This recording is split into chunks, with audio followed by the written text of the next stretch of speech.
بسم اللہ الرحمن الرحیم۔ شروع اللہ کے نام سے جو بڑا مہربان نہایت رحم والا ہے۔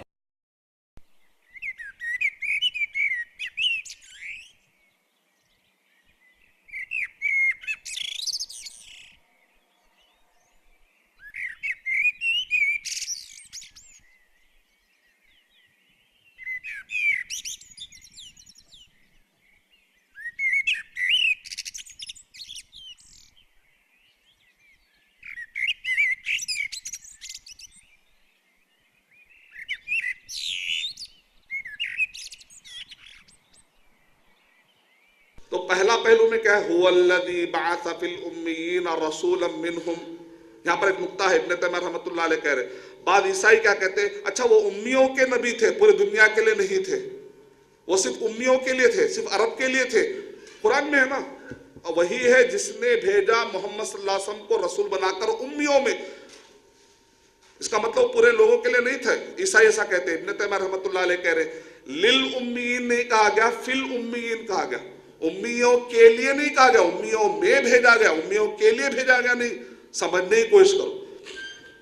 بعث فی الامیین رسولا منہم یتلو علیہم آیاتہ ویزکیہم ویعلمہم الکتاب والحکمہ۔ جمعہ کے دن کیا ہوتا ہے؟ محمد صلی اللہ علیہ وسلم کے مشن کو پھیلایا جاتا ہے، جمعہ میں یہ ہوتا ہے۔ تو محمد صلی اللہ علیہ وسلم کا مشن سورہ جمعہ میں بتایا جا رہا ہے، تلاوت، تزکیہ، تعلیم۔ ظاہر بات ہے یہ لوگ تو اسلام امیوں کے درمیان بھیجا گیا، انہوں نے اسلام قبول کیا، یعنی عرب کے لوگوں نے اسلام قبول کیا۔ وآخرین منہم لما یلحقوا بہم۔ مجاہد رحمت اللہ علیہ تفسیر ابن کثیر کے حوالے کے مطابق کہتے ہیں اس آیت سے مراد عجم کے اسلام قبول کرنے کی پیشن گوئی مراد ہے۔ یعنی عرب کے لوگ تو اسلام قبول کیے، عجم کے لوگ بھی اسلام قبول کریں گے، اور قیامت تک آنے والے مسلمانوں کے بارے میں گفتگو ہو رہی ہے۔ اللہ تعالی ہم کو بھی ان میں سے بنا دے۔ وآخرین منہم لما یلحقوا بہم۔ صحابہ کرام نے پوچھا، اے اللہ کے نبی صلی اللہ علیہ وسلم، یہ آخرینہ کون ہے؟ یہ دوسرے لوگ کون ہیں جن کے بارے میں، اور دوسرے لوگ بھی جو بعد میں آنے والے ہیں؟ یعنی اللہ تعالیٰ گویا کہ ان کی تعریف کر رہے ہیں، ان کی تعریف کر رہے ہیں۔ تو صحابہ کرام نے پوچھا یہ دوسرے لوگ جو بعد میں آنے والے ہیں، ان سے مراد کون کون لوگ ہیں؟ مجاہد رحمت اللہ علیہ نے کہا اس میں تو عجم مراد ہے۔ خاص طور سے اس حدیث شریف میں اور بھی کلیئر ہو گیا کہ اس میں خاص طور سے محدثین کی طرف پیشن گوئی ہے۔ سلمان فارسی رضی اللہ تعالیٰ عنہ وہاں پر بیٹھے ہوئے تھے، نبی اکرم صلی اللہ علیہ وسلم نے سلمان فارسی رضی اللہ تعالیٰ عنہ پر ہاتھ رکھتے ہوئے کہا کہ اس سے آیت سے مراد اس آدمی کی قوم ہے۔ یہ جو فارس ہے، ابھی جو تم کو نظر آ رہا ہے یہاں پر کیا ہے؟ کفر اور شرک پھیلا ہوا ہے۔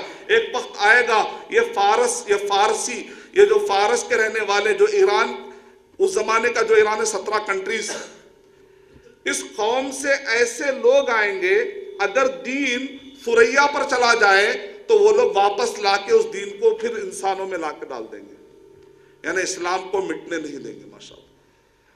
اور علماء کرام کہتے ہیں کہ یہ پیشن گوئی فٹ آ گئی محدثین پر۔ وہاں پر کیا ہوا؟ بنو امیہ کے زمانے میں جب محنت ہوئی تو فارس پورا فتح ہوا، اور یہ فارس میں سے کون لوگ پلٹے؟ برامکا۔ برامکا دراصل ورڈ ہے یہ پرمکھ، سنسکرت کا ایک ورڈ ہے پرمکھ۔ آپ کہتے ہیں نا بڑی پرمکھ شخصیت ہے، پرمکھ کا مطلب ہوتا ہے سنسکرت میں بڑی عزت والی شخصیت، اس کا پلورل ہے برمک، کا پلورل ہے برامکا۔ یہ لوگ کون تھے؟ پڑھے لکھے لوگ تھے جن کو قلم چلانا اچھا آتا تھا۔ عرب کے لوگوں نے قرآن اور حدیث کو یاد کر کے حفاظت کی، اسلام کی۔ عجم کے لوگوں میں خاص طور سے برامکا نے اسلام قبول کیا۔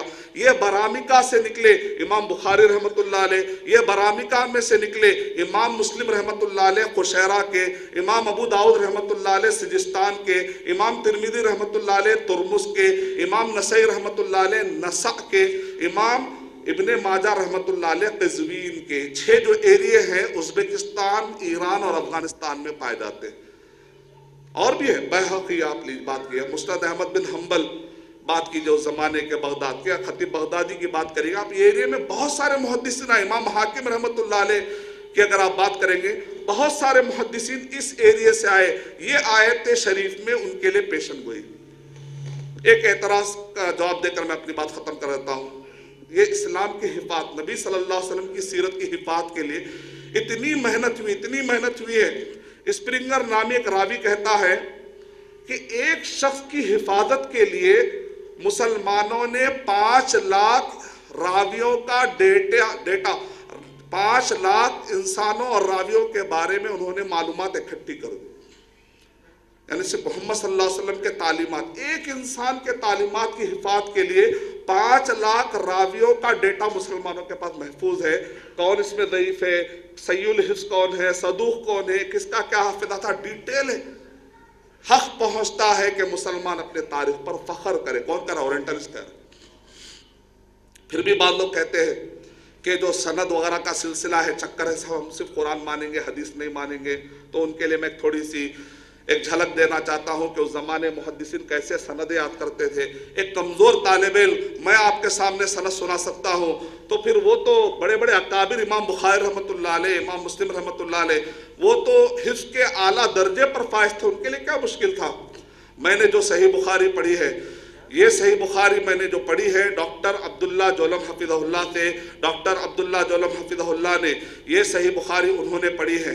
عبد الواجد العمری رحمہ اللہ سے، عبد الواجد العمری رحمہ اللہ نے یہ صحیح بخاری انہوں نے پڑھی ہے اپنے استاد ابو القاسم العاظمی رحمۃ اللہ علیہ سے۔ ابو القاسم العاظمی رحمۃ اللہ علیہ نے یہ صحیح بخاری انہوں نے پڑھی ہے اپنے استاد عبد الرحمن المبارک فوری رحمۃ اللہ علیہ سے۔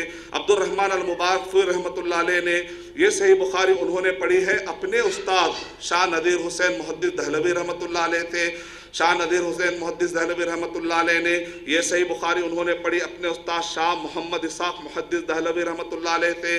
شاہ محمد اسحاق محدث دہلوی رحمۃ اللہ علیہ نے یہ صحیح بخاری انہوں نے پڑھی اپنے استاد شاہ عبد العزیز محدث دہلوی رحمۃ اللہ علیہ سے۔ شاہ عبد العزیز محدث دہلوی رحمۃ اللہ علیہ نے یہ صحیح بخاری انہوں نے پڑھی ہے اپنے استاد علامہ شاہ ولی اللہ محدث دہلوی رحمۃ اللہ علیہ سے۔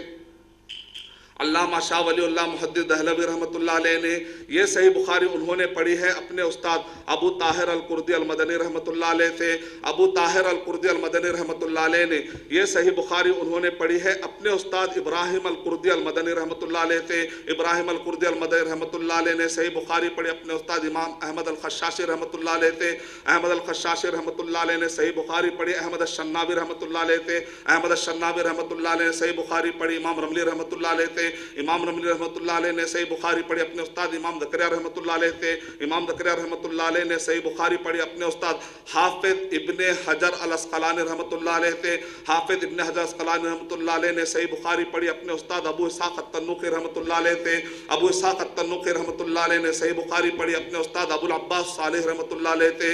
ابو العباس صالح رحمۃ اللہ علیہ نے یہ صحیح بخاری انہوں نے پڑھی ہے امام زبیدی رحمۃ اللہ علیہ سے۔ امام زبیدی رحمۃ اللہ علیہ صحیح بخاری پڑھی امام سجزی رحمۃ اللہ علیہ سے۔ امام سجزی رحمۃ اللہ علیہ نے صحیح بخاری پڑھی امام داؤدی رحمۃ اللہ علیہ سے۔ امام داؤدی رحمۃ اللہ علیہ نے صحیح بخاری پڑھی امام سرخسی رحمۃ اللہ علیہ سے۔ امام سرخسی رحمۃ اللہ علیہ نے صحیح بخاری پڑھی امام فربری رحمۃ اللہ علیہ سے۔ امام فربری رحمۃ اللہ علیہ کہتے ہیں کہ میں نے صحیح بخاری پڑھی امام بخاری رحمۃ اللہ علیہ سے۔ امام بخاری رحمۃ اللہ علیہ کہتے ہیں کہ میں نے حدیث شریف سنی امام حمیدی رحمۃ اللہ علیہ سے۔ امام حمیدی رحمۃ اللہ علیہ کہتے ہیں کہ میں نے یہ حدیث شریف سنی ہے امام سفیان رحمۃ اللہ علیہ سے۔ امام سفیان رحمۃ اللہ علیہ کہتے ہیں کہ میں نے یہ حدیث شریف سنی ہے یحییٰ بن سعید الانصاری رحمۃ اللہ علیہ سے۔ یحییٰ بن سعید الانصاری رحمۃ اللہ علیہ کہتے ہیں کہ میں نے یہ حدیث شریف سنی ہے محمد بن ابراہیم التیمی رحمۃ اللہ علیہ سے۔ محمد بن ابراہیم التیمی رحمۃ اللہ علیہ کہتے ہیں کہ میں نے یہ حدیث شریف سنی ہے علقمہ رحمۃ اللہ علیہ سے۔ علقمہ رحمۃ اللہ علیہ کہتے ہیں کہ میں نے حدیث شریف سنی عمر بن الخطاب رضی اللہ تعالیٰ عنہ سے۔ عمر بن الخطاب رضی اللہ تعالیٰ عنہ کہتے ہیں کہ میں نے حدیث شریف سنی ہے محمد صلی اللہ علیہ وسلم سے۔ انما الاعمال بالنیات، عمل کا دار و مدار نیت پر ہے۔ صحیح بخاری کی شروعات ہوتی ہے اس منبر سے لے کے اس منبر تک کی سند۔ ایسے ہی قرآن مجید کی میں نے سند پوری سنائی ہے، ابھی حال ہی میں انشاءاللہ وہ CD آ رہی ہے، تقریباً اس میں تو 27 ہے، اس میں تو 37 ہے جو جبرائیل علیہ السلام تک پہنچتے۔ قرآن مجید محفوظ ہے، حدیث شریف محفوظ ہے انشاءاللہ، پھر کبھی۔ تو اسی طرح لغت کی سند ہے جو لسان العرب ہے، تاج العرب ہے، وہ قرآن مجید کے جو الفاظ آئے ہیں ان کلمات کے عرب کیا معنی لیتے تھے وہ سند کے ساتھ۔ ایسے تقریباً 11 حدیث کی کتابیں ہیں، ہر ایک کی اس کی سند کے ساتھ جاتی ہے بات۔